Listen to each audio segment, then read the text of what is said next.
uh, nanalo tayo ng Siaba. Your thoughts about winning this at saka ano yung takeaways mo since nanalo kayo, ano yung mga napang-isip-isipan mo after that win? Pag-isipan, wala pa actually. Gusto ko lang muna mag-relax ng konti and yun nga, gusto ko lang bumalik na dito sa Ginebra. Kasi I've been missing practices and games. So yun ang plano for now, no? But we're starting to take a look at teams na possible na pwede namin makalaban din sa FIBA Asia. So, but for now, wala pa eh.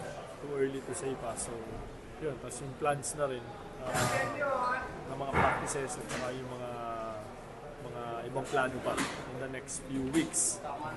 So, yun lang muna. Yun lang naiisip ko sa ngayon. Yung mga bata ba committed yung naglaro sa committed sila? Well, definitely they're committed. Gusto nila. But syempre, they have to consider also yung school schedule, di ba? May NCAA na rin yata ng juniors, next time na rin yata. Tapos preparation for the UAP, may field oil, so maraming liga eh. So,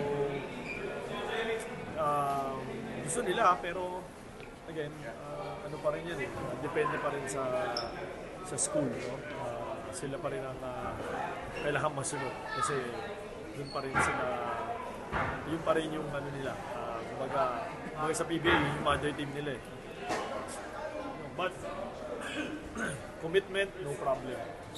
Actually, they're looking forward niya for Mongolia. May napag-usapan na ba? Kailan kayo babalik sa Arcos? Sa roster? Wala pa. Ngayon lang ako nakapunta. Bumalik na ako ngayon. Kahapon lang ako bumalik. Saturday. So, wala pa namang plano. Hindi ko pa alam kung this week din, hindi rin ako makakapunta ng practices kasi I have to go to Singapore. May regular check-up.